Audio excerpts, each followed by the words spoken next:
pour rebâtir ou bien mettre la parole de Dieu au centre en ce temps de la fin.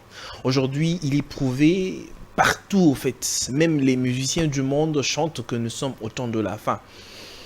La Bible dit que la nature ne vous enseigne-t-elle pas?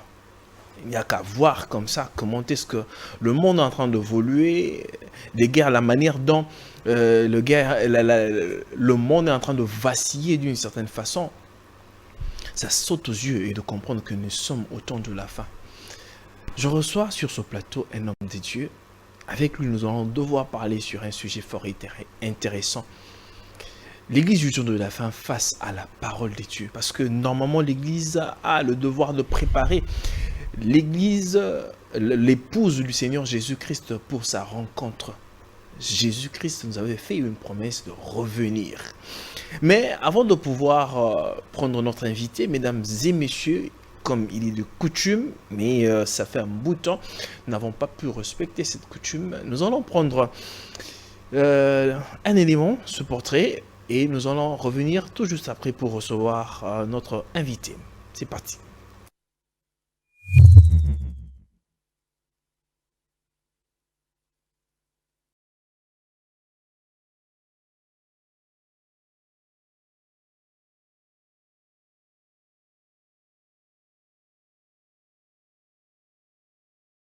Paul Mukendi est fondateur et président international du ministère Paul Mukendi, qui compte actuellement plus de 50 000 fidèles ayant adhéré comme membre de son ministère.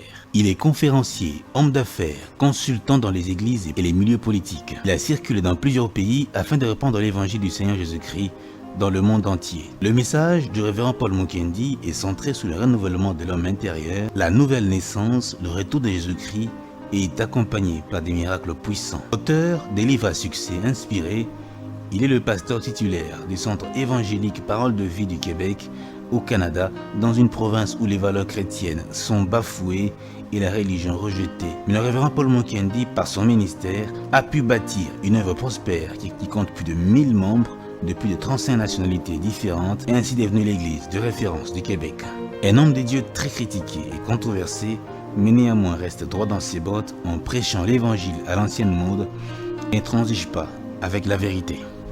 Il y a des prédications qui sont devenues gênantes dans notre génération. C'est difficile qu'on le prêche. Il y a des choses qu'on n'enseigne plus. Nous, on ne touche pas à ça parce que le monde a évolué. Le monde peut évoluer, mais Dieu demeure le même. Le monde peut évoluer, mais l'évangile, c'est toujours une bonne nouvelle. Dieu n'évolue pas. Dieu ne change pas. La Bible nous dit Jésus-Christ est le même. Hier, aujourd'hui et demain. Si hier, il n'a pas toléré les homosexuels, il ne supportera pas aujourd'hui et il ne supportera pas demain. Si tu veux l'adorer, tu dois abandonner l'homosexualité et aller adorer le Dieu de la Bible. Mais tu ne peux pas imposer à Dieu pour dire Seigneur, moi je veux t'adorer tel que je suis. On n'impose rien à notre Dieu. Il ne change pas. Il est le même hier, aujourd'hui et demain. Quand tu t'assois là, tu viens à l'église, tu es en mini-jupe au point où on ne peut même pas chanter, on ne peut même pas danser convenablement. On commence à intercéder. Tu vois le frère qui est là, derrière la soeur, elle est là. Oh Seigneur Jésus, pardonne-moi.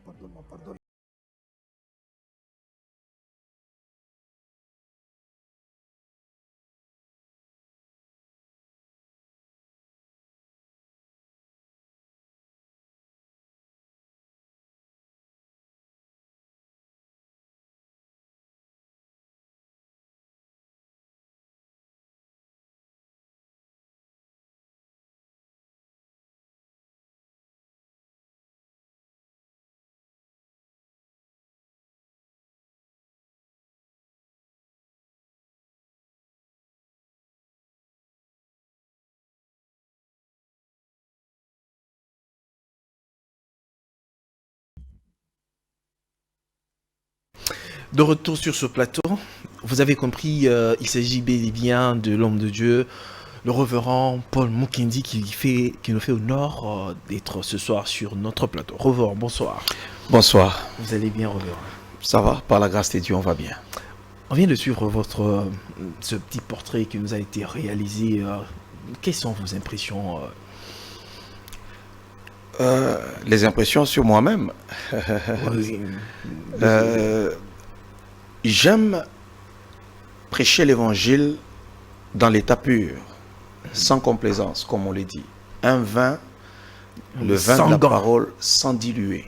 Ok. Le vin de la parole. Alors, lorsque le vin de la parole est dilué, il n'enivre plus. Évidemment. Il faut que la parole de Dieu, que ce vin-là ne soit pas, qu'il soit très fort, pour que les gens soient ivres de Dieu.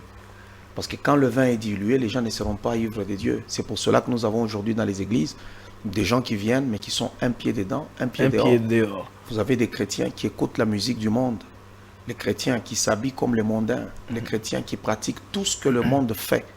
Mais pourquoi? Parce qu'ils ne sont pas ivres de la parole qu'ils écoutent. Le vin de la parole est déjà dilué. C'est tellement dilué que ça n'enivre plus. Or, la Bible nous dit, n'aimons point le monde, ni les choses qui sont dans le monde. Si quelqu'un aime le monde, l'amour du Père n'est point en lui.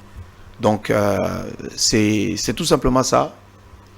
Est-ce que n'estimez-vous peut-être pas que la parole des dieux aujourd'hui, elle est prêchée avec complaisance? Beaucoup de complaisance. Beaucoup, c'est parce que l'Église est infiltrée.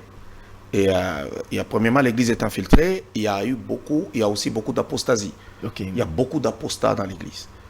Il y a des gens qui ne sont pas sauvés comme il le faut, mais qui se sont retrouvés aussi au niveau du pupitre. Ok. Mais la personne est païenne. Et il s'est retrouvé pasteur. Il s'est retrouvé La personne ancien. n'avait même pas un appel d'une certaine façon. Là, on ne parle même pas de l'appel. Il est païen. C'est fort, Reverend. Il est païen. Il est C'est païen. fort. Vous savez, tout ce qu'on avait condamné à l'Église catholique, parce que deux fois, on venait au monde déjà catholique, si on pouvait le dire. Nos parents étaient catholiques, nos grands-parents catholiques, et nous aussi, on venait au monde, on était catholiques. Si on te pose la question, tu es chrétien? Oui, je suis chrétien catholique. Tu ne connais même pas la doctrine catholique. Et aujourd'hui, ça nous a rattrapé aussi, nous les églises évangéliques. Donc, d'où les gens viennent à l'église, parce que c'est l'église de mon père, c'est l'église de ma mère. Je peux avoir mon enfant, ou je peux avoir des enfants qui viennent à l'église parce que je suis pasteur. Mais sont-ils sauvés? On a des gens aujourd'hui, chaque personne, au moins chaque pasteur consacré à une femme, et puis après, la femme devient aussi pasteur. C'est la mode aujourd'hui. Partout. Là, nous allons peut-être rentrer là-dedans. Je sais qu'il y a à boire et à manger là. Oui, mais il faut se poser la question. Est-ce que ton partenaire est-il sauvé? C'est la question qu'il faut se poser. Parce qu'il y a des gens qui se sont mariés depuis avant, parce que c'est devenu une affaire de business. Ok. Mais ce n'est plus une affaire de faire l'œuvre de Dieu. Je peux être là, c'est la femme qui a été sauvée, mais le mari n'est pas sauvé. Il n'est pas Tout sauvé. comme l'homme a été sauvé, la femme n'a pas été sauvée. Et l'un se retrouve pasteur, et on consacre aussi l'autre. Donc ça devient de manière automatique. C'est devenu automatique. On ne regarde même pas est-ce qu'il a l'appel de Dieu, est-ce qu'il a subi tous les cycles totaux de délivrance, est-il transformé, est-il sauvé? Non, on ne regarde pas ça. C'est devenu une affaire comme si moi, je suis pasteur, automatiquement, ma femme doit l'être aussi. Ce n'est pas l'évangile de Jésus-Christ, ça. Parce que Pierre était marié, les apôtres de Jésus-Christ, il y en a qui étaient mariés. Qui connaît le nom de la femme de Pierre? Personne. Ça veut dire que Pierre était moins marié que moi? Pas du tout. Non. Alors, c'est cette complaisance qu'il y a maintenant dans l'œuvre de Dieu qui fait en sorte que vous pouvez avoir une maman pasteur qui est sorcière, mais qui est pasteur. Au fur et à mesure que nous sommes en train d'aller vers la venue du Seigneur Jésus-Christ, on dirait que l'Église ne fait que se refroidir. C'est dû à quoi? Par rapport aux animateurs ou bien par rapport au message? Le Seigneur l'avait déjà prédit, il dit qu'il y aura beaucoup d'apostasie. Il y aura de l'apostasie. Et le diable a rendu le monde très attrayant. Le monde est attrayant aujourd'hui. Ok. Regardez, des années passées, on n'avait pas des réseaux sociaux. Aujourd'hui, on a les réseaux sociaux. Et sur les réseaux, il y a du n'importe quoi. Ouais. Alors, le plus grand défi de beaucoup de personnes, c'est les views. Ok. C'est ça le défi de notre génération. Combien de gens ont-ils vu mon émission? Combien de personnes ont-ils vu ma publication? Alors, on regarde par rapport à ça. Alors, les gens se sont plongés même dans la bêtise. Même dans les prédications, on ressent de la bêtise. Vous trouvez que quelqu'un provoque le scandale. Il veut qu'il y ait un scandale. Mais pour lui, il regarde tout simplement le nombre de views. Le monde. Aujourd'hui, toutes ces publications qui n'ont rien à voir avec la morale, Ça ne détruit plus les gens. Ça ne fait pas en sorte que la personne puisse avoir une sanction sociale. Mais par contre, tu es loué, tu es publicisé, tu es acclamé. Et ça pousse les gens à continuer. Et l'Église est tombée dans ce piège-là. Le nombre de views. C'est un grand piège. Ce qui fait que beaucoup de pasteurs sont devenus des motivateurs. Au lieu d'enseigner la parole de Dieu, ils sont devenus des motivateurs. C'est l'une des choses que vous pouvez prendre, par exemple, dans notre ville de Kinshasa. Vous pouvez vous promener le dimanche. Vous prenez les prédications dans beaucoup d'églises. Vous allez voir que la plupart de ce que les gens disent, de ce qui est prêché, ça n'a rien à voir avec l'évangile. Ça n'a rien à voir avec l'évangile. Ça n'a rien à voir avec l'évangile. Il y en a qui sont des comédiens. Il y en a qui vous parlent de la santé. Il y en a qui vous donnent de la morale. Il y en a qui vous expliquent certaines choses. Il y en a qui sont des motivateurs. Mais l'évangile, la croix, Et n'est pas prêché. non, il n'est pas prêché. L'évangile, c'est quoi? C'est la vie de Jésus-Christ. Sa mort, sa résurrection, son ascension et son retour. C'est ça l'évangile. Et c'est le message qui transforme l'homme. C'est le message qui brise la puissance du péché et qui écrase Satan. Mais vous pouvez circuler aujourd'hui. Allez-y tout simplement sur les réseaux sociaux. Commencez à circuler. Il n'y en a pas de ces messages-là. C'est soit du marketing, c'est soit des conseils qu'on donne aux gens. Et il y en a d'autres qui, eux, se sont improvisés vraiment des comédiens. Mais au sein de l'Église. Et on partage ces messages parce que ça fait rire. Et les païens. Parce que, est-ce que vous pensez qu'un païen peut partager l'évangile? Pendant qu'on est en train de prêcher, on te dit ne te conforme pas au siècle présent. Il n'y a que les enfants de Dieu qui peuvent partager un tel message. Mais un païen, parce que ça le condamne. Ça le condamne et il ne pourra pas. Ouais, il ne peut pas. Mais tandis qu'aujourd'hui, vous trouvez un musicien païen peut venir un dimanche dans mon église et je le prends, je suis tellement content, je le fais passer devant la chaire, je le présente devant tout le monde et les gens regardent. Et cette journée-là, je vais faire beaucoup de views parce que les gens seront curieux de voir. Mais reverend, peut-être quand vous dites ça, eux prendront une écriture de la Bible où Jésus n'avait pas chassé la pécheresse, femme qui était venue auprès de Jésus d'une certaine façon. Elle est venue se repentir. Oui. Elle n'est pas venue lui rendre visite. Juste comme ça, une visite de courtoisie. Elle est venue se repentir. C'est comme un païen qui se repent. Oui. Mais tous ces gens-là qui fréquentent ces musiciens païens, ils ne se convertissent pas. Il est venu à l'église, tu l'as appelé ton ami, tout ça, et puis après, il continue nous faire des danses obscènes. Et demain, il vient à l'église pour sa première fois. Et il va occuper la première place, plus que même celui qui est sauvé, qui a fait 10 ans dans cette église-là. Peut-être que le pasteur, il n'a jamais occupé la première place, dont on ignore même son nom. Mais un païen, c'est lui qui boit l'iniquité comme l'eau, sale comme jamais spirituellement. Wow. Mais on le prend, on va le publiciser, on le présente. Même Nicodème, Jésus-Christ l'a reçu de nuit, pas de jour. Waouh, c'est fort.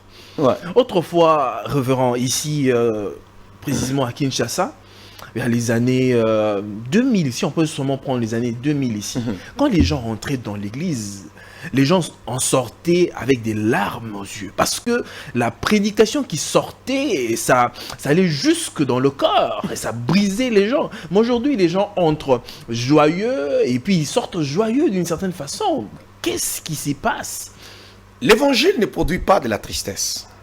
Ces larmes-là, ce sont des larmes de repentance. Oui, évidemment. Ouais. Qui provient d'une prédication de l'évangile. Oui, mais c'est parce qu'aujourd'hui, ce n'est pas l'évangile qui est prêché. La prophétie est devenue une blague. Les prophètes, il y a même des gens qui n'ont pas le don de prophétie. Qui se sont improvisés et devenir des prophètes. Ils sont prophètes, mais qui n'ont pas le don de prophétie. Il n'en a même pas. Il y a même des gens, il se dit prophète, mais il a un don de prophétie. Parce qu'on peut avoir un don de prophétie sans toutefois être prophète. Évidemment. Maintenant, il y en a qui n'ont même pas le don de prophétie. Il n'en a pas. Mais le monsieur s'est déjà improvisé prophète. Alors là, ça s'en va sur les pages Facebook des gens. Il va récolter des informations. Ils ont des amis, ils envoient à gauche et à droite. Et c'est devenu une blague. Vous avez assisté vous-même dans la ville ici, tout ce qu'on a vécu dans la période des élections. C'est des scandales. Évidemment. Ce sont des scandales. Des gens ont prophétisé comme... Ouais. n'est pas possible. Les gens ont prophétisé et puis rien ne se réalise. Rien ne s'est réalisé. Et ils ne sont pas gênés. Et ils ne sont pas du tout gênés. Pourquoi? Parce que c'est devenu normal. Mais écoutez, à son temps, donner une fausse prophétie dans l'église, mais c'est un problème sérieux. C'est un problème sérieux. Tu irais te cacher. Bon, vous avez parlé de quelque chose de très fondamental. Il y a eu une différence entre avoir le don de prophétie et être un prophète. Être prophète. Parce que beaucoup de gens se sont improvisés, comme vous l'avez dit, que les gens n'ont même pas, en fait, ce ne sont même pas prophètes, Non. qui n'ont même pas de don, ils s'improvisent directement comme ça. Et aujourd'hui, il y en a des jeunes, aujourd'hui, tout le Des monde bandits. Il y a beaucoup de veut bandits. être prophète. Beaucoup de bandits. Et dans les églises, on les laisse faire. Non, mais c'est parce que c'est tout un système qui est créé. Tout un système. Parce que la Bible dit, dans le dernier temps, les gens abandonneront la foi et ils auront la démangeaison d'écouter des choses agréables. Évidemment. Ils se formeront une foule de docteurs. Parce que dans le dernier temps, nous avons deux ministères qui sont au front. C'est le ministère du docteur, de l'enseignant et des prophètes. Évidemment. Alors, il y a une prolifération des prophètes partout. Et ce sont des gens qui n'ont pas écouté la voix de Dieu, mais ils s'improvisent prophètes, ils veulent prophétiser, ils veulent parler. Et il y en a d'autres qui, eux, c'est devenu beaucoup plus lucratif. Alors, quand tu es prophète, il faut donner l'offrande du prophète, il faut faire ceci. C'est comme ça que tout le monde court derrière le ministère prophétique. Mais en réalité, ils n'ont même pas le ministère prophétique. Ils n'en ont même pas. Il y a beaucoup de gens, quand ils te prophétisent, ça ne va pas se réaliser. C'est là que je dis, même à mon église, chaque fois, je dis, il y a une différence. Moi, quand je prophétise, ça se réalise. Toujours. Moi, je suis toujours à l'ancienne. Toujours à l'ancienne. Je cherche la face de Dieu. Si Dieu n'a pas Évidemment. parlé, je me tais. Évidemment. Ouais. Alors, il y a des gens qui n'ont pas cherché la face de Dieu. Il y a une dimension dans la prophétie, dans le prophétique qui appartient au prophète, parce qu'il est dans l'office de la prophétie. Alors, tu ne peux pas t'improviser comme ça pour devenir un prophète. Non, on ne s'improvise pas. Et ça ne commence pas lorsqu'on a déjà poussé les dents. Non. Ou bien ce n'est pas aussi le fait que quand quelqu'un a un songe et ça s'est réalisé, un ou deux fois, ça s'est réalisé automatiquement, la personne s'improvise et devient prophète. Parce qu'il a une possibilité de voir des songes qui se réalisent. Il y a d'abord un désordre. Il faut d'abord accepter, il y a un désordre qui est dans l'église aujourd'hui. On ne sait pas qui fait quoi. Il y a les charlatans d'hier, se sont déjà improvisés aussi prophètes dans l'église. Mais on le connaissait comme étant charlatan, c'est lui qui donnait le fétiche au catcheur. Ok. Il est entré dans l'église. Il y a aussi des courageux. Il y a des gens qui sont très courageux, qui sont dans l'église, ils se sont déjà improvisés prophètes. Alors, ils ont développé des doctrines. Quelle est la doctrine qu'ils ont développée?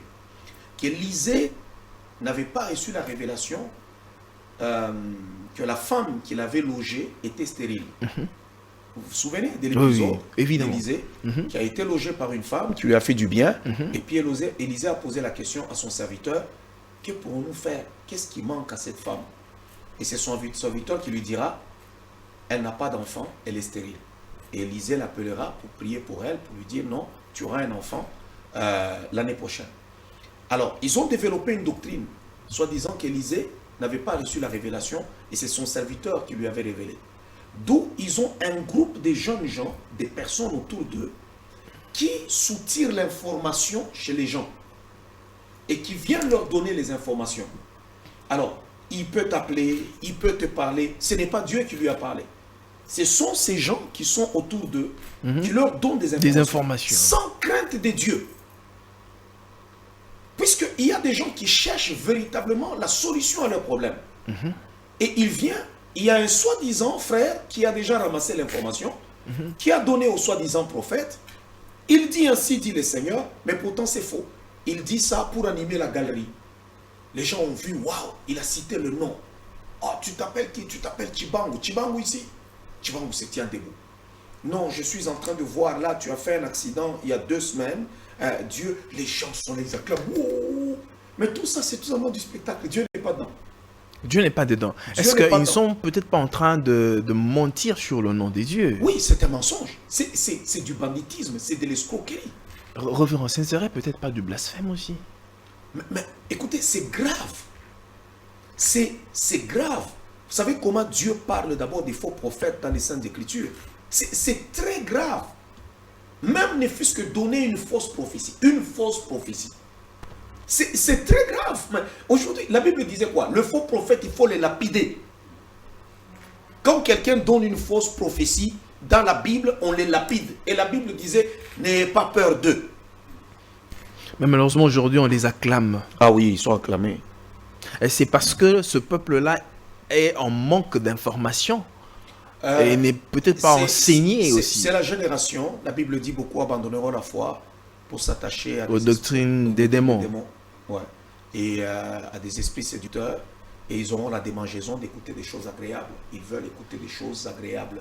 Ils veulent qu'on leur dise, Dieu te bénira, Dieu te fera du bien, Dieu ceci, bon, toi tu es là-bas, il y a de la sorcellerie maintenant, Dieu va faire ceci. Alors, et ils ont étudié l'homme selon le contexte, selon le pays, selon l'endroit. Ils ont déjà étudié et ils savent ce que les gens recherchent. Et c'est tout. Il suffit même sur la route ici, quand tu t'en vas te promener, tu peux avoir un problème, mais un prophète, un soi-disant prophète, il vient. Monsieur le journaliste, le Seigneur m'a dit qu'il va t'élever là où tu fais le travail, Dieu va te bénir, il te donne ta rue, il te donne ton nom, le nom de ton père, le nom de ta mère. Mais peut-être que là où tu es, tu as des maux de ventre qui te dérangent, ça fait des années. C'est de ça que tu as besoin de solutions. Évidemment. Mais la solution ne viendra pas. Il va te parler, te donner le nom de ta rue, le nom de ton père, le nom de ta mère, mais ton problème demeure. Non, ça c'est pas notre Dieu. Notre Dieu vient pour résoudre les problèmes qui nous font souffrir. Oh là là, oh là là. Mesdames et messieurs, nous sommes en train de parler de l'Église avec l'homme de Dieu. Comme moi j'ai l'habitude de le dire, il n'a pas sa langue dans sa poche. C'est quelqu'un qui prêche l'évangile à l'ancienne monde. Il prêche vraiment la parole de Dieu comme il se doit. Reverend, moi je voudrais vraiment dire des choses telles qu'elles sont. Parce que nous sommes en train de parler de l'Église et nous estimons que nous sommes au temps de la fin. Nous avions assisté l'année passée à un homme de Dieu qui s'est dit candidat, président de la République. Parce que déjà, en étant serviteur des dieux, moi j'estime que c'est un prestige. C'est vraiment très noble. Mais de quitter cette place-là de prestige en tant que serviteur du Dieu vivant et aller convoiter un siège qui a un mandat d'une certaine façon et parler sur le nom du Dieu très haut que le Seigneur l'a mandaté, lui a dit qu'il allait être président de la République. Mais en fin de compte, ce n'est pas lui qui est sorti. Est-ce que ce serait vraiment pas un scandale pour l'Église, Robert? J'aime pas trop m'attaquer aux serviteurs de Dieu ou parler de serviteurs de Dieu, mais c'est un problème que tout le monde connaît, c'est un secret des polichinelles. C'est un gros scandale. Dieu ne lui avait pas parlé, il n'avait ni entendu la voix de Dieu, ni même les bottes des anges qui sont venus lui communiquer un message venant de Dieu. Je pense que dire qu'il a convoité, bon, ça je ne le dirai pas parce que nous avons des catégories dans le ministère. Il y a des gens qui peuvent exercer le ministère, mais qui peuvent être médecins, qui peuvent être aussi avocats, ils peuvent être ceci, mais qu'on appelle pasteurs. Mais il y a des gens aussi qui sont pasteurs comme moi. Eux, ils doivent seulement rester à servir Dieu. Parce que moi, je ne me vois pas aller travailler quelque part pour dire que non, non, non. Je peux faire mes affaires. C'est moi-même qui contrôle mon temps. Évidemment. C'est moi-même qui contrôle mes histoires. OK, mais pas être engagé quelque part. Alors, s'il a décidé de devenir chef de l'État, c'est son choix. Il est aussi congolais comme tous les autres Congolais. Mais pourquoi il faut le dire au nom du Seigneur? Pourquoi? Et tu dis, ainsi dit le Seigneur, je serai chef de l'État. Tu n'es même pas deuxième, même pas troisième, même pas quatrième. Oh Seigneur Jésus. Et dans tout ça, c'est que les gens, quand ils donnent des fausses prophéties, ils ont même des explications. Moi c'est ce qui me dépasse. C'est que quand vous leur posez la question, ils vont même vous expliquer comment tout ça. Non, Dieu n'a pas parlé. Dans ce cas-là, Dieu n'a pas parlé. Est-ce qu'il a fait des hallucinations? Je ne sais pas. Est-ce qu'il a eu des apparitions autres? Parce que notre Dieu, quand il parle, c'est clair et ça se réalise. Mais dans ce cadre-là, Dieu n'a pas parlé. Dans ce genre de cas, revenons, est-ce que ce serait peut-être pas aussi important ou bien de perquisitionner ou bien carrément de fermer une église pareille? Parce que ça démontre carrément que le représentant de cette église-là n'est pas dans la vérité. Fermer l'église, on ne peut pas fermer l'église sur base de ça. Non, parce qu'on dirait que la personne a déjà accusé quelque chose de faux. On dirait que, en tout cas, la manière dont il est en train de mener le peuple des dieux, il n'est pas en train de les amener dans une bonne direction. Non, beaucoup de gens ne comprennent pas très bien. Il y a des gens qui peuvent se retrouver, il est pasteur, peut-être qu'il traverse des moments difficiles, il fait une dépression, et les gens ne le savent pas. Élie a fait une dépression. Il a même demandé la mort. Il y a des gens aussi peut-être qui souffrent d'un problème mental, mais on ne le sait pas. Alors vous allez le voir tout simplement à travers ses prédications, à travers ses dires, à travers ses prophéties. Vous trouvez que non. C'est pourquoi la Bible dit que c'est lui qui prophétise, qu'il le fasse selon l'analogie de la foi. Alors il y a des gens, il fait certaines affaires, vous vous dites, mais pourquoi il a fait ça? Mais peut-être que la personne est en train de faire une dépression. Mais les gens autour de lui ne savent pas remarquer que c'est une dépression que notre pasteur est en train de faire, ou bien cet homme de Dieu-là. Alors c'est beaucoup de choses, parce que Élie a demandé la mort. Seigneur, prends ma vie, je ne suis pas meilleur que mes pères. Tous sont morts. On a tué tout le monde. Il a vécu des moments très difficiles. Alors, moi, je ne sais pas, il y a certaines personnes, ils vivent peut-être personnellement des moments difficiles. Alors, ça se transforme quand tu attrapes la folie et que tu es chrétien. Donc, tout ce qui se manifeste, ça se manifeste avec des versets bibliques. Voyez les fous que vous rencontrez dans le chemin. Si ils attrapent la folie, eux, ils manifestent la folie avec la Bible. Mais ce n'est pas le cas avec l'homme de Dieu cité ici. Bon, je ne pense pas vraiment qu'il a été un peu dérangé d'une certaine façon. Il a encore le moral avec lui, toutes les attitudes. Est-ce que vous l'avez côtoyé pour savoir s'il a passé des moments difficiles dans sa vie? Qu'est-ce qui se passait? Parce que je ne peux pas comprendre qu'une personne lucide puisse se tenir debout, regarder les caméras. Tu n'as aucun parti politique. Tu n'as pas de base. Parce que même quand nous parlons de la foi, écoutez, le président Félix Tshisekedi est allé aux élections après la mort de son père. C'était la première fois qu'il a été candidat à la présidence. Mais il avait un grand parti politique. C'était le plus grand parti de l'opposition. Mais il est chrétien, il est enfant de Dieu. Il y a eu la prophétie que tu vas devenir chef de l'État. Et il est devenu. Mais pourquoi? Parce qu'il y a quand même quelque chose qui est là. Bon, écoutez, que Dieu, bon, moi, Paul Mukendi, Dieu me dit, Paul Mukendi, tu seras président de la République. Je commencerai d'abord par entrer dans un parti politique. Je commencerai d'abord à apprendre les ABC de la politique. Il y a des étapes à suivre. Il y a quand même des étapes à suivre. C'est comme quelqu'un qui se réveille un matin et dit, Dieu m'a dit que je vais devenir médecin. Et tu veux que moi je te donne mon ventre? Pas du tout. Même si c'est Dieu qui a envoyé. Non, tu vas me faire du mal.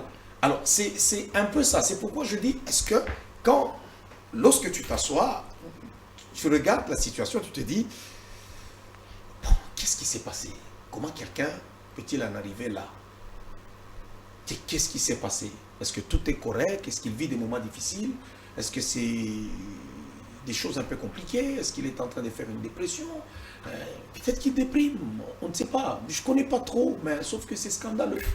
C'est scandaleux. Mais il n'est pas le seul pendant la période des élections. Il n'est pas le seul, il y a eu beaucoup de scandales, de prophéties. Oui, beaucoup de scandales.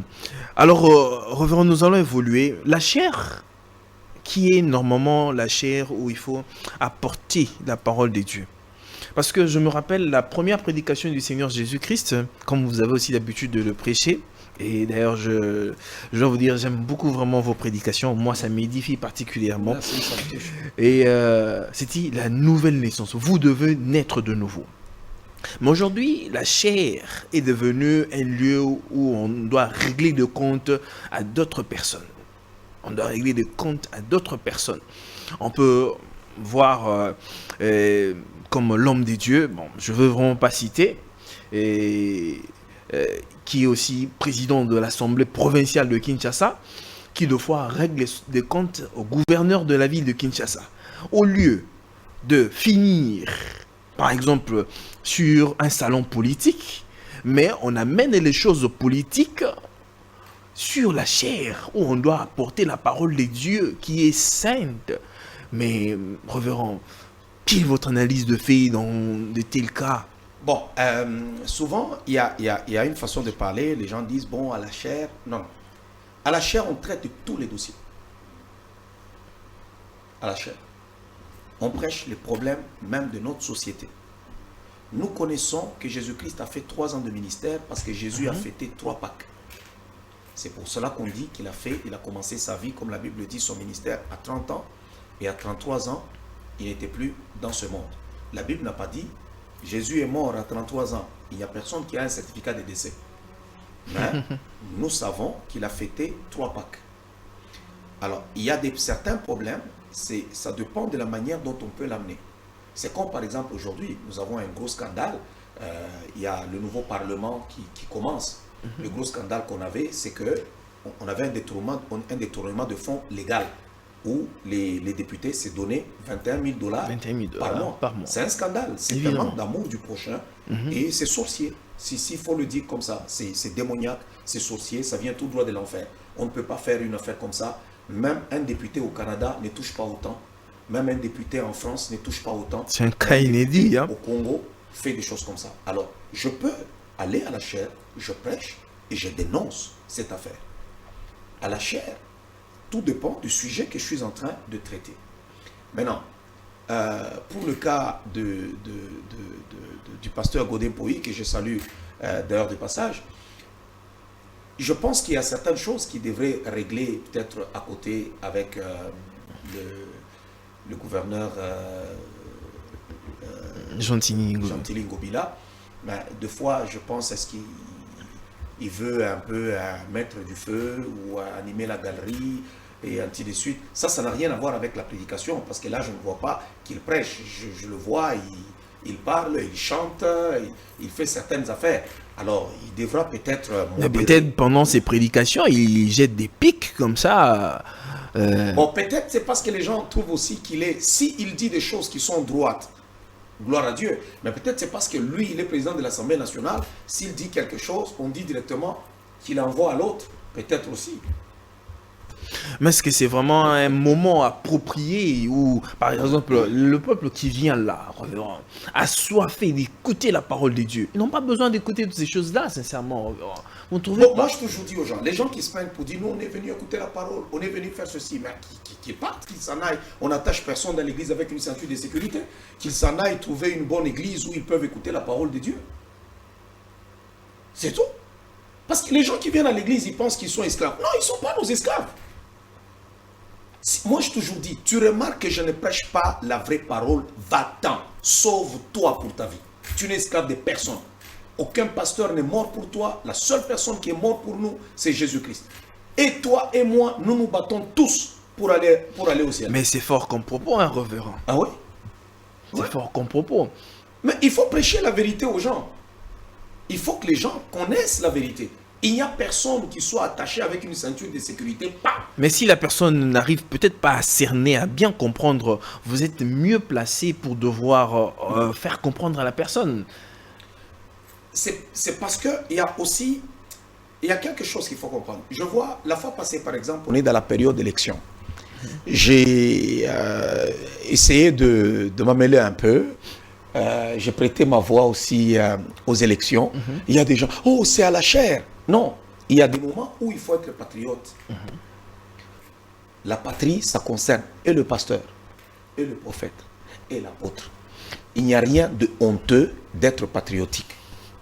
Maintenant, de là, prendre la chair, moi j'ai vu des pasteurs même américains, ce n'est pas juste congolais, ils chantent à la chair une chanson de Beyoncé. C'est une chanteuse américaine. Ils chantent là, papa, ils répètent là, ils chantent même, ils continuent. Mais écoutez, il faut connaître la parole du Seigneur. Moi, une telle église, je quitte. Point barre. Mon pasteur vient à l'église avec des musiciens mondains, païens. Parce qu'il y a des fois des musiciens païens qui disent non, est-ce que nous, on est sale? Est-ce qu'eux, ils sont parfaits? Oui, même si je ne suis pas parfait, mais je suis enfant de Dieu. Mais toi, tu ne l'es pas.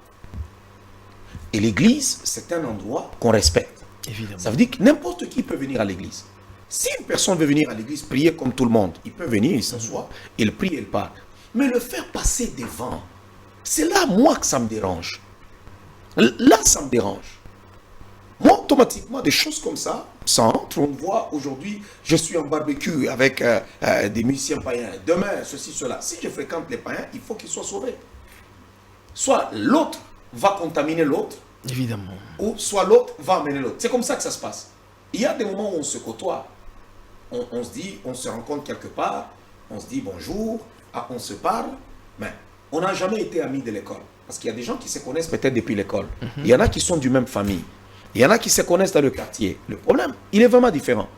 Mais moi, aujourd'hui, tu te retrouves à 40 ans, que tu commences à te faire des amitiés. D'abord, on ne se fait pas des amis à 40 ans. Pas du tout. Mais c'est à 40 ans que tu commences à devenir ami à un musicien païen. Vous commencez à vous fréquenter. Il commence à venir à l'église.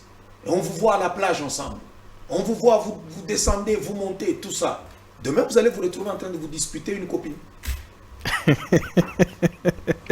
Ouais. C'est fort comme propos, révérend. Oui, vous allez vous retrouver en train de vous disputer une copine. Et là, en ce moment-là, écoutez, ça devient compliqué. Non, nous devons savoir comment respecter l'œuvre de Dieu. Il y a des gens peut-être qui sont complexés par rapport aux autres. Les musiciens païens, un jour, Dieu les visitera aussi, ils seront sauvés. Ils peuvent nous voir, on peut se saluer, on se connaît avec beaucoup, on se salue, mais on ne peut pas être amis. Il y a un homme de Dieu qui a dit, révérend, que la musique mondaine n'est pas si mauvaise. Parce qu'il y a une musique qu'on dit musique religieuse, et il y a une musique qu'on dit séculière, et il y a aussi une musique qu'on dit, voilà, il est en train d'expliquer mondaine, où on chante la femme. La musique séculière, c'est la musique où on chante comme autrefois les Luambo chantaient, ils chantent la vie, quoi. Il dit qu'il n'y a pas de mal en ça. Quelle est votre lecture de fait par rapport à ça? La Bible dit d'abord, n'aimons point le monde, ni les choses qui sont dans le monde. Ne pas aimer le monde, ce n'est pas aimer les arbres. Ne pas aimer le monde, ce n'est pas aimer les chiens. Ce n'est pas aimer les routes. Non, ce sont les pratiques. C'est la vie du monde. C'est que les gens ont créé pour rendre ce monde un peu attrayant. C'est ce que nous ne devons pas aimer. Les boîtes de nuit, la musique du monde, les mini-jupes, la prostitution, l'alcool, tout ça, la drogue. Nous, on n'aime pas ces genres de choses. La musique, d'abord, a pour but adorer Dieu. Alors, dans la musique, il y a un pouvoir. Voilà pourquoi nous, on ne chante pas la musique du monde. Il y a l'hymne national. On peut être là, on chante l'hymne national. Ouais, c'est pas un problème. On peut être là à l'école, on chante « Nous aimons notre pays parce qu'il est le plus beau ». Vous pouvez chanter. Mais une fois qu'on se transporte maintenant, on s'en va même dans un lieu qu'on appelle boîte de nuit. Pourquoi dans les boîtes de nuit, on ne met pas l'hymne national? Qui a déjà vu dans la boîte de nuit, on met là-bas l'hymne national, on commence à chanter Debout Congolais. Les gens sont là en train de chanter. Non, parce que ça ne va pas produire de l'effet. La musique du monde a une source d'inspiration. Bon. Et Caïn est le premier à faire de la musique profane. Wow. C'est la descendance de Caïn. Ça, c'est une révélation. Le père de ceux qui ont inventé les instruments de musique. Ils ont été en avance avec la descendance de Seth, qui était resté fidèle à Dieu. Mais Caïn, rebelle à Dieu, s'est fabriqué des instruments de musique. C'est ça l'origine de la musique profane.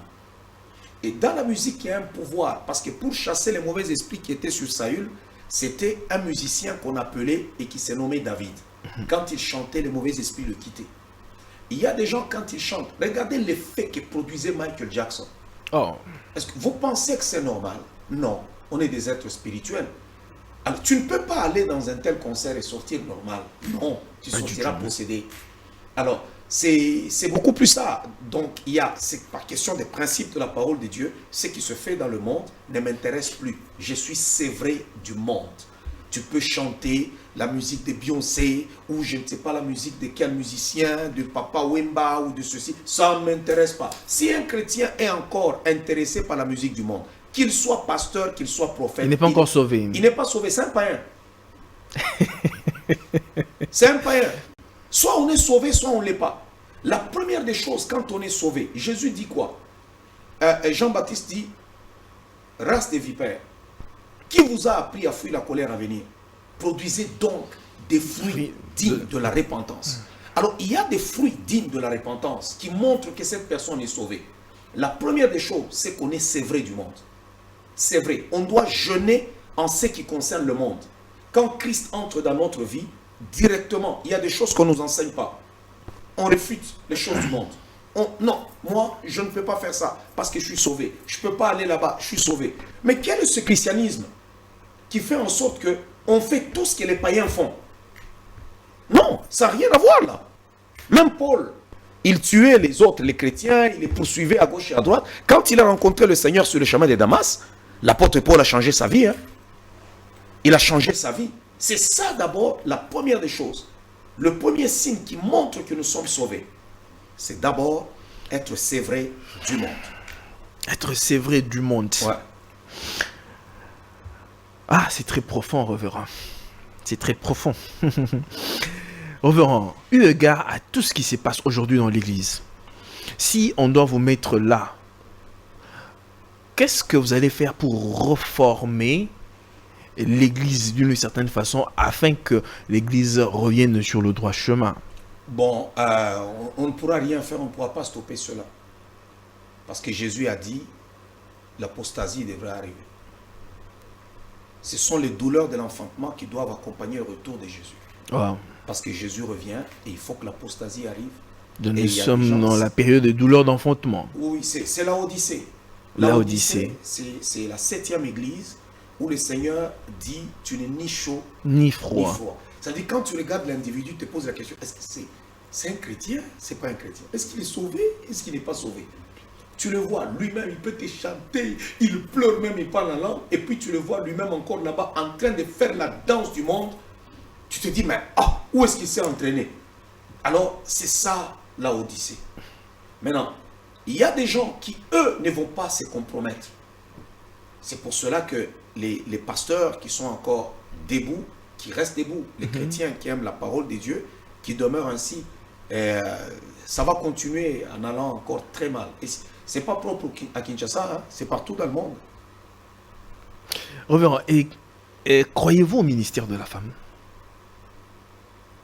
La femme comme ayant un ministère et aussi se tenir à la chair là pour apporter la parole de Dieu.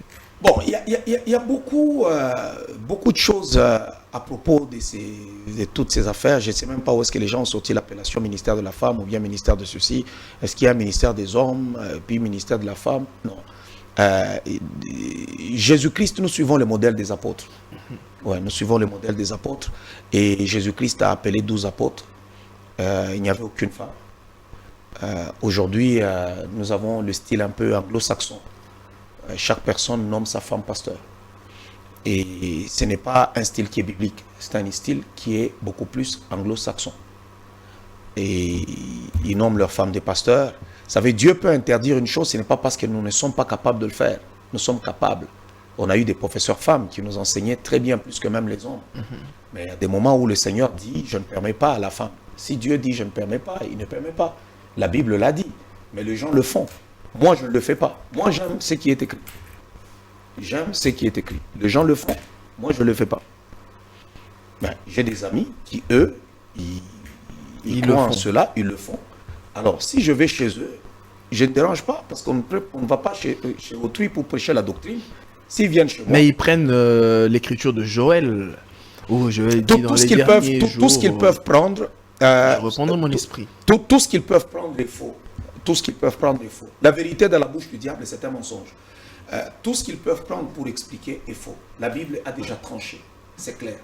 C'est comme à propos de l'homosexualité. Dieu a déjà tranché. Les homosexuels n'hériteront pas le royaume de Dieu. Alors quand quelqu'un vient pour chercher à expliquer l'inexplicable, c'est faux. Est-ce qu'on doit déchirer le verset qui dit « Je ne permets pas à la femme d'enseigner » C'est écrit noir sur blanc. Mais les gens essaient d'expliquer encore plus davantage parce que Paul s'adressait plutôt à l'église à cette époque-là. Il ne s'adresse pas à l'église d'aujourd'hui. Vous pensez que Paul s'adresse à l'église de cette époque-là? Paul dit comme dans toutes les églises des saints. Comme dans toutes les églises des saints. Voilà, ça c'est une précision. Vous comprenez? Ouais. Ce n'était même pas seulement l'église de Corinthe, mais comme dans toutes les églises des saints. Et il dit encore même plus bas, il dit, reconnaissez que ce que je vous écris est une recommandation du Seigneur. Et il dit, si quelqu'un se croit être inspiré, ou il se croit être prophète, ok, qu'il ignore ce que je vous écris. Alors pour moi, la Bible a déjà tranché, parce que nous avons le mouvement féministe aujourd'hui, qui est entré aussi dans l'église. Or, en réalité, c'est beaucoup plus l'esprit de Jézabel.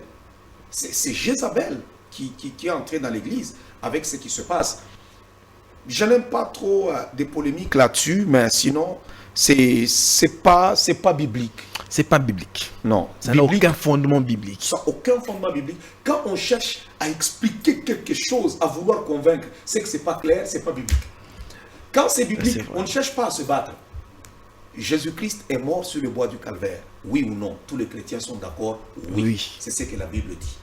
Mais si on vient maintenant, on veut prouver à quelqu'un que Jésus-Christ n'a pas été enterré dans un cercueil, et bon, et il n'était pas mort, noyé, et tout ça, ça veut dire que ce n'est pas clair quelque part. Il faut maintenant qu'on commence à chercher les versets. Non, non.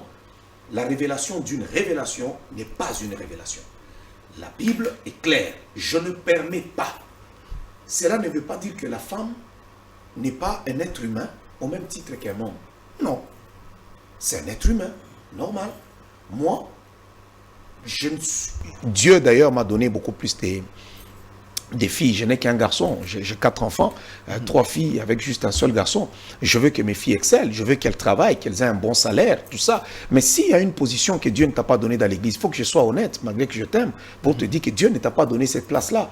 C'est parce qu'aujourd'hui les gens ont ce complexe. Waouh, il y a une femme là qui prêche bien. Il y a une femme là qui est ceci. Mais oui, prêcher bien ne signifie pas faire la volonté de Dieu. Ils sont en dehors de la volonté de Dieu. La Bible dit, ceux qui me disent Seigneur, Seigneur, n'hériteront pas tous le royaume de Dieu. Ça veut dire qu'il y a des gens qui font très bien les choses, mais qui ne sont pas dans la volonté de Dieu. Une femme peut mieux enseigner plus que même les hommes. Il y a des femmes, elles se tiennent debout, elles te prennent la Bible. J'ai moi mes filles spirituelles, quand elles commencent à exhorter là, mais elles ont la grâce qui est sur leur père. Tu peux t'étonner. Mais Dieu ne t'a pas donné cette capacité d'être pasteur, apôtre. Vous trouvez une femme qui s'élève, qui dit elle est apôtre. Apôtre, maman, mamie. Apôtre, maman, mamie. Révérend, je pense que l'église, il y a beaucoup de crabes qui sont entrés de l'église. Je voudrais que vous puissiez un peu nous parler par rapport à cette question épineuse qui dérange l'église aujourd'hui. La polygamie a-t-elle des dispositions bibliques, oui ou non? Dans la Bible, depuis Genèse, la polygamie a existé. Depuis Genèse. Abraham lui-même, qui est le père de la foi. Le seul qui a eu un mariage parfait, c'est Isaac, qui a eu une seule femme. Jacob, un polygame. Moïse lui-même, le prophète polygame. Alors, dans le Nouveau Testament, c'est là que la Bible vient maintenant intervenir. Où l'apôtre Paul dit, tout celui qui voudra avoir la charge d'être responsable, d'être un dirigeant, donc un évêque, ou un ancien, ou un diacre, il devra être marié d'une seule femme. Ça veut dire que les polygames existent dans l'Église. Ça veut dire que les autres membres de l'Église ont droit d'être polygames. Mais si tu veux maintenant postuler pour devenir ancien, être diacre, les postes de direction, Dieu dit, je ne prends pas de polygame. Là, il faut être mari d'une seule femme. Mais on n'a pas imposé la monogamie aux autres qui sont dans l'assemblée. Je crois que c'est... J'aime dire la vérité. C'est ce que la Bible dit. Si on nous dit qu'un ancien soit mari d'une seule femme, c'est parce qu'il y a des polygames. S'il n'y avait pas de polygames, on n'allait pas donner comme critère soit mari d'une seule femme. Quelle lecture faites-vous par rapport au pasteur Kassamba, Jean-Pierre Kassamba, qui a plusieurs femmes, qui vient d'ailleurs de se remarier, de se marier encore à nouveau, Et d'une certaine façon, lui il dit que c'est un commandement de Dieu. Dieu est polygame. Voilà. Il dit que d'ailleurs, il donne un exemple. Dieu est polygame parce que nous sommes l'épouse de Jésus-Christ et nous sommes très nombreux. Alors Dieu est seul. Ça veut dire que Dieu est polygame. Nous sommes libres de prendre des femmes autant que nous voulons. D'abord, Dieu n'est pas polygame. L'Église, c'est l'Église, c'est Jésus-Christ qui se marie à l'Église. Une Église. Une Église. Pas deux Églises, pas trois, pas quatre. Une Église. On forme un corps. L'autre, c'est les cheveux, l'autre, c'est le nez, l'autre, c'est la bouche. On est un corps. Il n'y a pas plusieurs Une églises. interprétation erronée de la parole. Je dirais tout simplement que lui, c'est une secte. Ça n'a rien à voir avec... c'est une secte. Oui, c'est une secte. Parce qu'avec ce qui se passe, tout ce que nous voyons sur les réseaux sociaux, ça, c'est une secte. Ils se donnent en cadeau des jeunes filles. L'autre dit, non, je l'ai donné au pasteur, tout ça. Bon, écoutez, quand même, c'est pas comme ça qu'on fait le mariage. Même Rebecca, lorsqu'on est allé la chercher en mariage pour Isaac, la famille lui a posé la question, notre jeune sœur, est-ce que tu acceptes de suivre cet homme pour le mariage? On a posé la question à Rebecca. C'est pour dire qu'elle avait son mot à dire. Pour dire, ok, je veux le suivre. Et la sœur, Rebecca, a dit oui. Alors, le fait que la fille soit majeure, même si elle était majeure, mais le fait de dire, le papa dit, je l'ai donné en cadeau. Ça sonne très mal. C'est très grave aussi. Ouais, ça sonne très mal. C'est comme c'était une chose. J'accepterais pas qu'on puisse traiter mes enfants de cette façon-là. J'ai vu, c'était une journaliste ou un journaliste qui lui a posé la question pour dire, est-ce que toi aussi tu as déjà donné tes enfants, tu as des filles, est-ce que tu les as déjà donnés comme ça? Mais non. Alors je trouve tout simplement que c'est une secte, parce qu'il faut tout simplement regarder ce qui se passe. C'est pas normal. En réalité, quel est cet homme qui va prendre sa fille? Bon, on voit des choses qui circulent, que la fille a 14 ans, 15 ans. Bon, eux, ils disent qu'elle a 18 ans. Je prends même si elle avait 18 ans. Mais quel est cet homme qui va aller prendre sa fille de 18 ans, ou des 19 ou des 17, pour aller la remettre entre les mains d'un vieux papa de 70 ans? Et quand vous regardez même sur les photos, vous voyez le gars vraiment, il est bien braqué, un vrai malabar. Et vous regardez à côté là, une toute petite fille chétive, toute faible, tout ça. Il a 70 ans, là on ne dit pas quelqu'un qui a 30 ans ou qui a 35 ans. Non, on voit un monsieur qui a 70 ans. Alors pour moi, c'est tout simplement une secte. Ce n'est pas quelqu'un qui a la crainte de Dieu, non. Les valeurs chrétiennes sont en train d'être bafouées, hein? Oui, mais des gens comme ça ont toujours existé. Ça n'a rien à voir. Il y a des gens qui se tapent une vie derrière la foi chrétienne. Parce que même si tu es païen, tu veux aller épouser des femmes, tout ça, et tout de suite, mais à un moment donné, tu regardes un peu, tu dis, toutes ces jeunes filles que tu prends, c'est pour en faire quoi? Des veuves demain? Sincèrement. Ouais. L'église du temps de la fin, face à la parole de Dieu, révérend, je voudrais que vous puissiez... vous avez parlé du mariage ici, quelque chose de très fondamental et de très capital. On est en train d'assister à, je ne sais pas moi, un cirque aujourd'hui dans l'église. Vous allez me permettre que je le dise ainsi, parce que les hommes de Dieu divorcent et se remarient, parce que la parole de Dieu a donné une seule disposition quand la femme a été attrapée en flagrant délit. C'est alors que l'homme a la possibilité de répudier cette dernière. Mais aujourd'hui, pour un rien, les hommes de Dieu divorcent avec leurs femmes et se remarient sans pour autant marcher sur la Bible. Il y a beaucoup de choses. Il y a à boire et à manger dans toute cette histoire. Premièrement, c'est parce que d'abord, le mariage, beaucoup de gens se marient avec légèreté. Les vraies valeurs qu'on avait, même dans le monde, en société, ont déjà été bafouées. Les mariages de nos grands-mères étaient beaucoup plus solides. Ils se mariaient, ils vivaient ensemble, et jusqu'à leur mort. Mais tandis qu'aujourd'hui, c'est devenu une chose quasi impossible. Pourquoi? Parce qu'il y a beaucoup de principes que les gens n'ont pas respectés. Et Jésus dit le divorce, sauf en cas d'infidélité de la femme. Maintenant, il y a aussi beaucoup de causes dans un mariage. Il y en a beaucoup. Il y a des gens avec qui vous ne pouvez pas vous entendre. Tu trouves qu'il y a une femme qui n'a pas commis l'infidélité, mais cependant, c'est vraiment une rebelle. Vraiment une rebelle. Et la vie devient Insupportable. insupportable. Ce n'est pas pour encourager, mais sauf qu'en tant que pasteur, j'ai vu beaucoup de ces choses comme ça. La vie devient insupportable. C'est un fardeau que même toi-même, tu ne sauras pas porter. Bon. Qu'est-ce qu'on fait dans ce cas-là? Même l'apôtre Paul a dit, si le non-croyant se sépare, qu'il se sépare, parce que Dieu est un Dieu de paix. Mais selon les dispositions bibliques, vous pouvez vous séparer, oui, certes, mais vous restez comme ça, jusqu'à ce que l'un de vous, soit si la femme meurt, l'homme pourra maintenant se remarier. Il y a beaucoup de débats dans cette affaire-là. C'est là que j'ai dit qu'il y a à boire et à manger. Tu peux tomber sur un homme sorcier, une femme sorcière. Je donne un exemple. Tu peux épouser un homme, mais qui a menti. Sur bon nombre de choses. Tu épouses une femme qui a menti sur bon nombre de choses. Même devant l'État, il y a des mariages qui peuvent être annulés. Pourquoi? Parce qu'il y a eu un mensonge.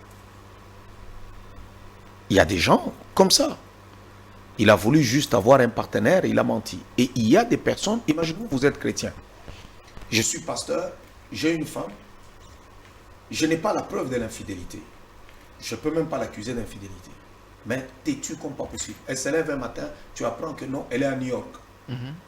2 jours après, tu apprends que non, elle est déjà partie au Mexique. Elle ne te dit rien. 3 jours après, elle descend, elle est vers l'Afrique du Sud. Et tu dis quoi? Non, je suis avec mes amis, on est en train un peu de nous amuser. Bon, tu fais quoi en ce moment-là? Ça veut dire que vous ne pouvez pas la ramener à la raison, même avec l'autorité de la parole de Dieu. Cet individu-là, c'est une païenne. Et la Bible, dans ce cas-là, dit, si les non-croyants se séparent, qu'ils se séparent. Parce que tous nous sommes régis par la parole de Dieu. Ça veut dire, et l'homme et la femme. Il y a des choses que je ne peux pas faire parce que je sais que la Bible est là.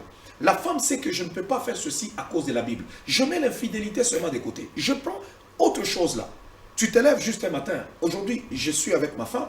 Je ne peux pas juste me lever un matin. Elle me voit, j'ai déjà pris l'avion. Elle m'appelle, mais chérie, tu es où? Oh, mais je suis à Lubumbashi là. Oh, non, je suis à Paris. Mais elle n'est pas au courant. Écoutez, on fait quoi dans ce cas-là? Mais révérend, il y a aussi une période... C'est du cas par cas. Oui, du cas par cas. Il y a aussi cette période, on appelle la période d'observation, et puis les fiançailles. Pendant toutes ces périodes-là, on peut aussi bien observer pour voir, si on a le flair de comprendre, on saura aussi, étant un homme spirituel, les périodes, saura aussi que la période des fiançailles, je peux dire, en tant que pasteur, avec toutes ces années d'expérience, que ça n'apporte absolument rien. Les gens savent mieux se cacher. Si le diable peut se déguiser en ange de lumière, alors les gens peuvent aussi bien se cacher. La seule chose que je peux dire aux gens, le mariage est bon quand on t'a référé. Lorsque, soit comment nos grands-parents se mariaient, on connaît telle famille, c'est des affaires des familles, on se connaît. Parce que dans ce cadre-là, même quand on veut briser un mariage, ça veut dire que tu réfléchis. Parce qu'il y a des familles qui se connaissent là. Maintenant, aujourd'hui, on se marie comment? J'arrive à l'église, je vois juste une jeune fille qui a déjà porté une jupe droite. Tu la regardes là, tout ça, il est bien bâti, ainsi de suite. Non, moi je veux l'épouser. Et puis elle a parlé en langue. C'est fini, je vais la prendre. Non, on n'épouse pas de parler en langue.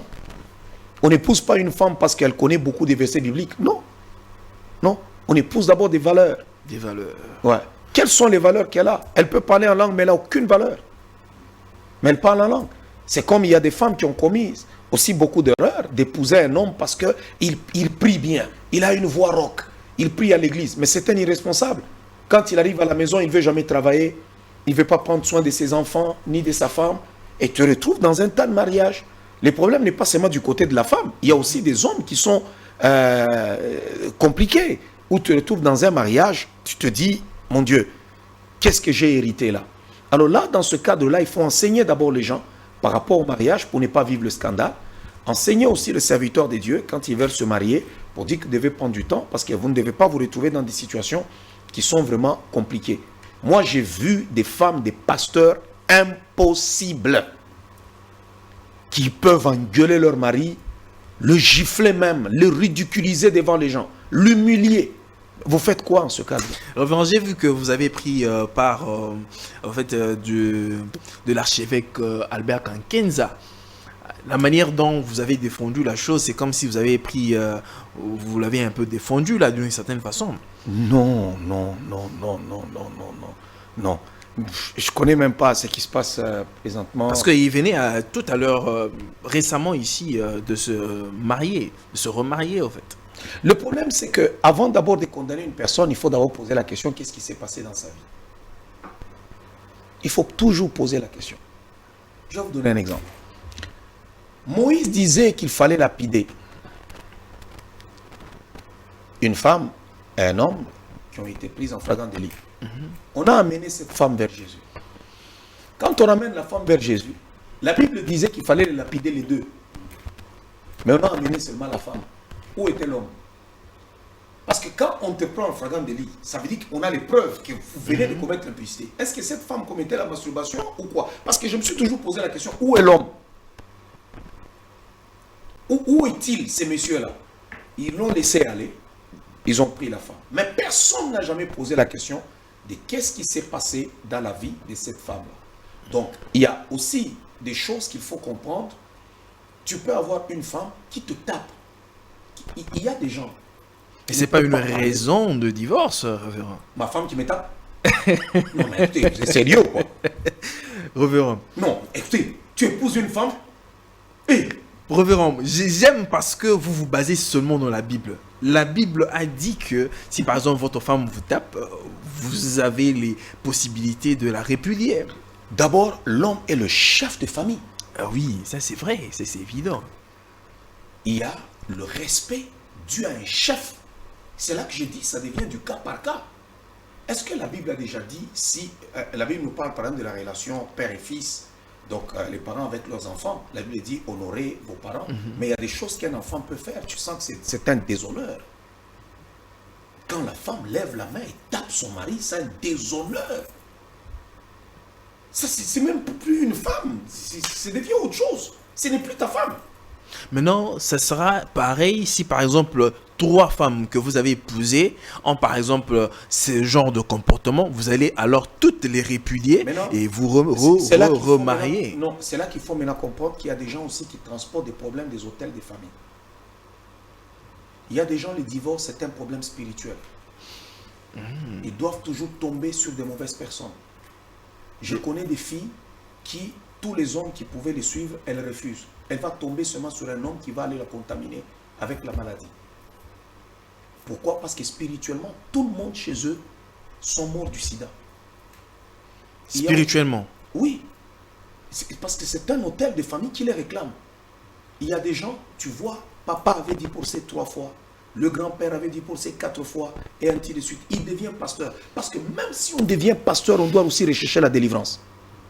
C'est là que les gens ignorent. Les hôtels de famille, c'est différent. Parce que la malédiction, c'est quelque chose qui se situe dans le sang. C'est différent d'une possession démoniaque. Je peux ne pas être possédé, mais être réclamé par l'hôtel de famille. Parce que c'est la constitution de la famille. J'appartiens à une famille. Je dois vivre ce que la famille a vécu.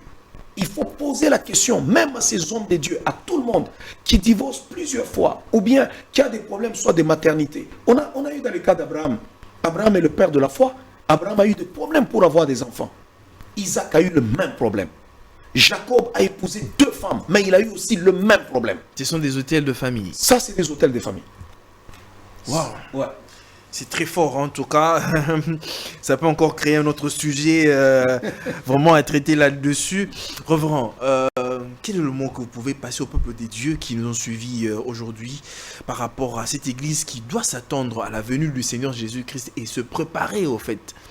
Je peux juste dire aux gens aujourd'hui d'être matures spirituellement, de lire la parole de Dieu et de ne pas être esclaves des hommes. Ils doivent être esclaves de Dieu. Celui qui est mort pour les humains sur le bois du calvaire, c'est Jésus-Christ et Jésus-Christ seul.